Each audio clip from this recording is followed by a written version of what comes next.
আর্থসামাজিক মুক্তির জন্যই বঙ্গবন্ধু বাকশাল কায়েম করেছিলেন। এটি বহাল থাকলে বাংলাদেশ আরও আগেই উন্নত হতো এবং নির্বাচন নিয়ে কোনো সমালোচনার অবকাশ থাকতো না বলে মন্তব্য করেছেন প্রধানমন্ত্রী শেখ হাসিনা। বঙ্গবন্ধুর দেখানো পথেই আওয়ামী লীগের নেতৃত্বাধীন সরকার উন্নয়নের অগ্রযাত্রায় এগিয়ে যাচ্ছে বলেও মন্তব্য করেন তিনি। স্বাধীনতা পুরস্কার 2019 প্রদান অনুষ্ঠানে তিনি এ আহ্বান জানান। বিস্তারিত জানাচ্ছেন ফারজানা শোভা।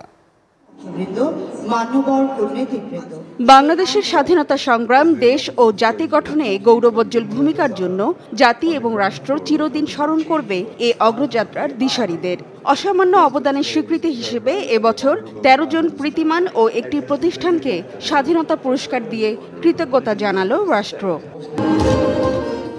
রাজধানীর বঙ্গবন্ধু আন্তর্জাতিক সম্মেলন কেন্দ্রে স্বাধীনতা ও মুক্তিযুদ্ধ, চিকিৎসা, শিক্ষা, সংস্কৃতি, সাহিত্য, জনসেবা ও সাংবাদিকতা সহ 7টি ক্যাটাগরিতে 14 পুরস্কার প্রাপ্তের প্রত্যেককে একটি স্বর্ণপদক, 3 লাখ টাকা ও একটি সম্মাননা পদক হাতে তুলে দেন প্রধানমন্ত্রী শেখ হাসিনা। এ সময় প্রধানমন্ত্রী বলেন, বাকশাল নিয়ে সমালোচনা থাকলেও বঙ্গবন্ধু চেয়েছিলেন এর মাধ্যমে সব রাজনৈতিক দলকে ঐক্যবদ্ধ করে ক্ষমতাকে বিকেন্দ্রীকরণের মাধ্যমে দেশের উন্নয়নকে ত্বরান্বিত করতে। যে উদ্যোগটা ছিল যে বাংলাদেশ কৃষক শ্রমিক আওয়ামী লীগ গঠন করে সকল দলকে নিয়ে জাতীয় ঐক্য গড়ে তুলে দেশকে উন্নয়নের পথে এগিয়ে নিয়ে যাওয়া এবং তার জন্য সুনির্দিষ্ট কয়েকটা লক্ষ্য তিনি নির্দিষ্ট করে দিয়েছিলেন। তার বিরুদ্ধে ব্যাপকভাবে অপপ্রচার চালানো শুরু হয়েছিল।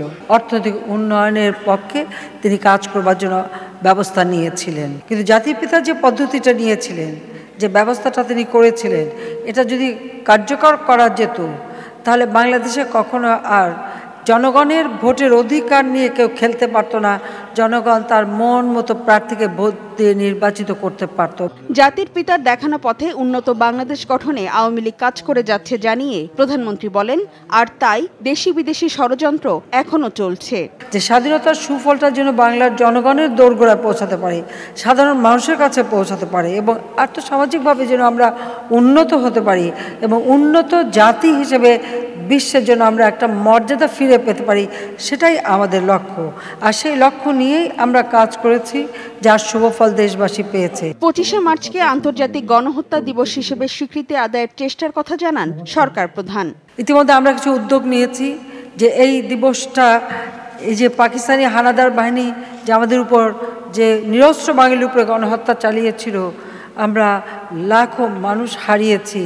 কাজী এই দিনটি গণহত্যা দিবস হিসেবে যাতে আন্তর্জাতিক স্বীকৃতি পায়, সেটার জন্য আমাদের প্রচেষ্টা চালাতে হবে। বিশ্বের কাছে পাওয়া সম্মান আর অর্জন ধরে রেখে উন্নত ও সমৃদ্ধ দেশ গড়ে তোলার লক্ষ্য নিয়েই তার সরকার কাজ করছে বলেও জানান শেখ হাসিনা। ফারজানা শোভা, এসএটিভি, ঢাকা।